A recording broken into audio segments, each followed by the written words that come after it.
Is the Gospel of Matthew written before 70 AD? That's a good question. In this video, we will look at the evidence of the Bible that can change everything, how we read it. First, we will talk about how Matthew is written, and then possibly who wrote it, if we can know that, because many scholars believe that we don't know who wrote the Gospel of Matthew. And then finally, we look into the context and the evidence that is going to tell us if it's a trustworthy gospel or not. My name is Hardur, and this is my wife Karen. Hello. And we're going to study the Gospel of Matthew together and go through it verse by verse. So the Gospel of Matthew is the first thing we read after 400 years of silence. There was no more prophecies after Malachi, and then Jesus appears. So the Gospel of Matthew is a very good introduction to the coming of the Messiah and the fulfillment of those prophecies. One of the main reasons that the Gospel is probably written to Hebrews is that it's set up like in 5 chapters, like Torah, like the 5 books of Moses. And Matthew is representing Jesus as the fulfillment of those prophecies and making a lot of references to the Hebrew scriptures. And he knows very well everything about the customs of the first century Judaism and the religious environment and politics and the Roman Empire and places he's traveling to and forth, and like he's very much into the story. He's writing like he knows it by heart, and that's like it is his world, and it flows easy for him. Mm-hmm. And he knows that his audience knows the scriptures, the Old Testament, and a lot of the things he says, he knows that they will resonate with it. Yeah, exactly. He doesn't have to over-explain everything. No. So we have to catch up and find out what he's meaning. Mm-hmm. Perfect. So that's the context we have to read the gospel in. It's like in Hebrew culture, in Israel in the first century, with the Judaism and the occupation of Rome, and the text can never mean anything today that the author did not intend to write at the time. So if Matthew or the author says the sky is blue, we cannot say that it's green today because our culture says the sky is green. Mm-hmm. So we have to focus on the blue sky. But does it matter for us, like who wrote the gospel and when it was written? I mean, it sounds a little bit boring, doesn't it? It does matter. Why? Because before I was a Christian, I thought, and I was told by unbelievers, that this was written like hundreds of years after Jesus died. Yeah. So it's important to know that these are eyewitnesses that we are talking about. Okay, so if it was written way later, then it's giving time to make exaggerations and made up stories, yeah. And people don't really know the truth. Mm-hmm. So, okay, that's important. Okay, what did people think in the beginning? In the beginning of the church? Yeah. They thought Matthew wrote the gospel, like the disciple who was called Levi. And in the beginning, the first scriptures were actually not titled the Gospel of Matthew. It was just starting like with a genealogy, because everybody probably knew like the gospel. So there was no doubt that Matthew wrote it. And there's like this guy called Papias who was writing about it in the early 2nd century, and he was writing about the testimonies of people who were living at the same time as the apostles, and his life overlapped with the life of John the apostle, who was the oldest of them, like who died latest. But some people don't acknowledge Papias as a reliable source because he didn't see those events. He just wrote stories from other people. So do you know any quotes about Papias, what he said, why people are talking about him? No. No, okay. Well, he said that Matthew wrote like sayings from the words of Jesus, like what he said. And in Greek it's Logia. So, and he wrote it in Hebrew. And many people believe that was the Gospel of Matthew, and then it was translated. But probably it's not the Gospel of Matthew, but it's something else. And because it's something else, people say that Matthew did not write the Gospel of Matthew. And I'm a little bit perplexed, because if Matthew was in the time writing the sayings of Jesus, then he was very interested in writing stuff, then why didn't he just also write the gospel? Interesting question. Yeah. So Matthew 9:9, the author talks about Matthew in third person. So many skeptics believe that it can't be Matthew talking about himself like that. So can you just read that from the Bible for me? Yeah. Maybe he was talking about someone else. That's what they say. Yeah. Yeah. What does it say? It says, as Jesus passed on from there, he saw a man named Matthew sitting at the tax of fire. Okay, tax of fire. Let's continue. Let's read that again. Okay.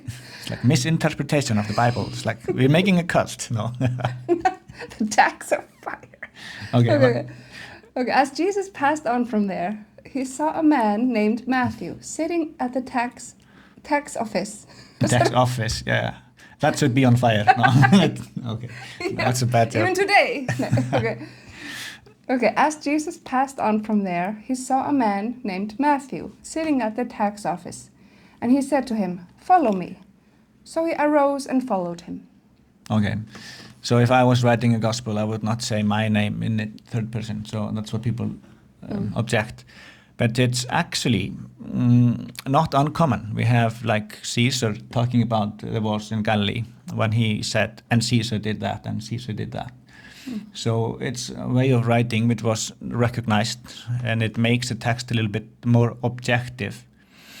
But Luke wrote in third person also. He wrote the Gospel of Luke and the Acts of the Apostles. But when they were traveling together, him and Paul, he talked about like we.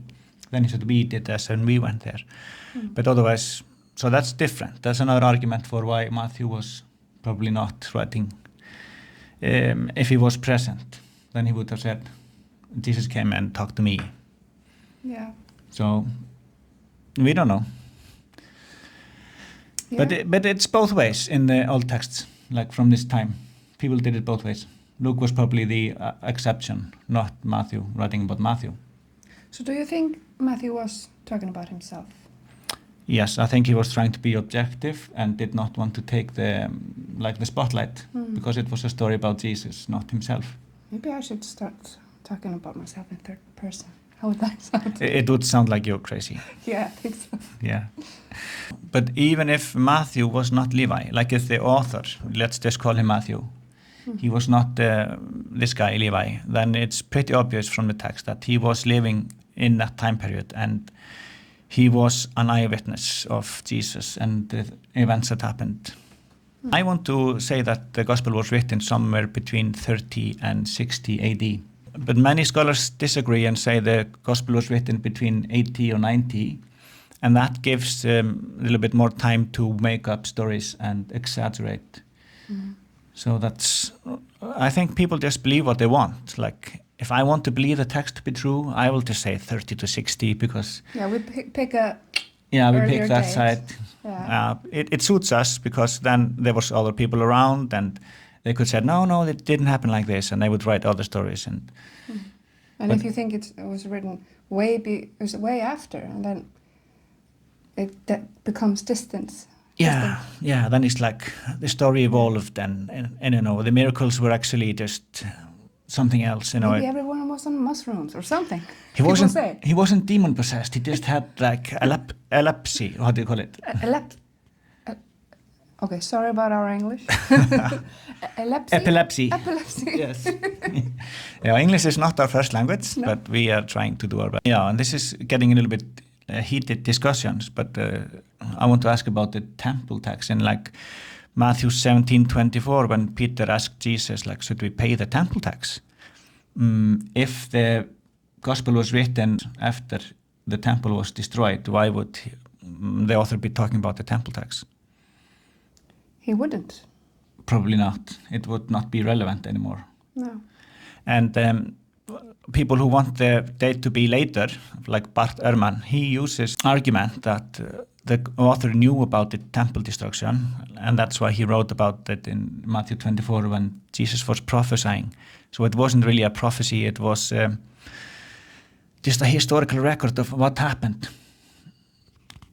And the other guys, they think, wow, that's a huge prophecy. And because the temple was still standing, the author didn't say, and that did happen that way. So Yeah, because if it would have already happened, it would probably be in this gospel. yes, then he would probably add it in the later in the Gospels. Yeah, because they would be so excited that the prophecy was fulfilled, even though it was a negative one. And it was like a new era, like Jesus had prophesied, like with the woman at the well, when he said to her that the time will come when the true worshippers will worship in spirit and truth. He was also, I think, talking about like the end of the temple era. So you didn't have to go to Jerusalem because there was no temple there anyway. Yeah. Well, that's a side note. Yeah, but the temple was still standing when this was written.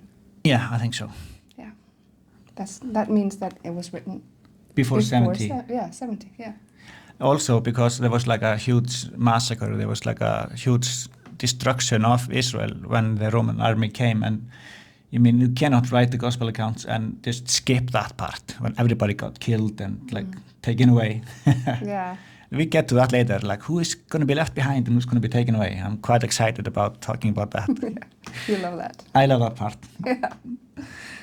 We even had a debate because we don't agree on it, so you have to subscribe and watch our channel to see who is right about the left behind theories, the pre-tribulation rapture. Yeah. So the main reason I think the gospel is written early is because in the Acts of the Apostles, Paul is still alive. Like the Acts end like with Paul on his way to Rome. And he died in 62. So I think the Acts of the Apostles is written before Paul dies, before 62. And the Gospel of Luke is written before the Acts of the Apostles. So that must be before 62 also, like a lot before. And the Gospel of Matthew was probably around a similar time as the Gospel of Luke. So that must also be before 62. So if we think about Matthew being written so early, between 30 and 60, then he is very likely an eyewitness, and he knows what he's writing about. It's a huge credibility check. And since we're talking about the Acts of the Apostles and Paul, so then we're going to read also 1 Corinthians 15:6. What does it say? It says, after that, he was seen by over 500 brethren at once, of whom the greater part remain to the present, but some have fallen asleep. Yeah, so that's Paul saying, there are more than 500 people who have seen Jesus resurrected. Mm-hmm. And in the old days, he was saying, okay, then just go and find them, go and ask them. There's a huge group of people who know what's happened, and you can validate the story. Mm-hmm. So in light of that, it's not even so remarkable that Matthew was an eyewitness. There were so many of them. Mm-hmm. An eyewitness is very important. Yeah. Even in today's time, like when we are being prosecuted for murder or something. Yes. Never happened to me though. No, me neither. Thank God. Yeah. Okay, so why are eyewitnesses so important? Because that validates the story. And also today, when there are criminal cases, yes, someone does something horrible and there's an eyewitness to the crime. If you take out the eyewitness, you might not get prosecuted. You won't go to jail. So the eyewitness is taken out. This is important in the criminal cases. Yeah, also in this case, because if we can say that Matthew was not an eyewitness, then we don't have to take this account seriously. Yeah. I never thought about that until now. But actually, I had my honest doubts about the Gospel of Matthew because I was taught in university that it was written so late, and all those teachers were so skeptical, and they said it didn't really happen this way, and we don't have evidence for that. So I never dared to claim anything that was correct from the Bible because I didn't want to look stupid. But if we look at the evidence, then most, like what I can find out is correct, and it's so much correct that if there's something I don't know, then I can just trust the Bible that it's correct, because if 90% of it is accurate, like, and I don't know about the 10%, it's more likely that it's also accurate. I lay aside my intellectual pride and fear of being ignorant, and we look at like what makes the account like accurate. First of all, it's an eyewitness account, most likely. So he was there when it happened, and he wrote it shortly after it happened. And also it aligns a lot with the Hebrew understanding, and it actually aligns with all those prophecies. We didn't talk about the prophecies. No. So we can maybe do that later in the series when we go through the verse by verse thing. Then we take each prophecy. But it's all kind of connect together to paint the picture of Jesus being the Messiah. So when we looked at some of the facts of the gospel, and then I'm saying fact or like evidence, does it matter for you about your faith? Like how you're going to read it differently?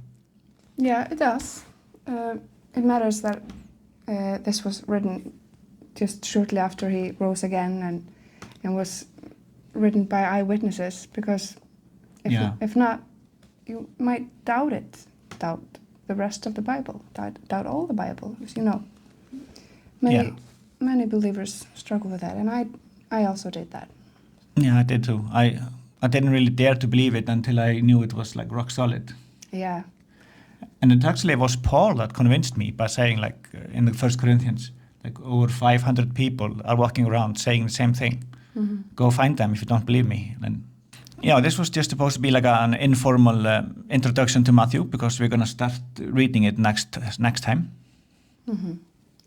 And thank you for watching, and we hope you subscribe and watch this video and others that will follow. Yeah, join us in this journey through Matthew, and maybe more. We have some surprises coming up. Mm-hmm. And we see you in the comment section.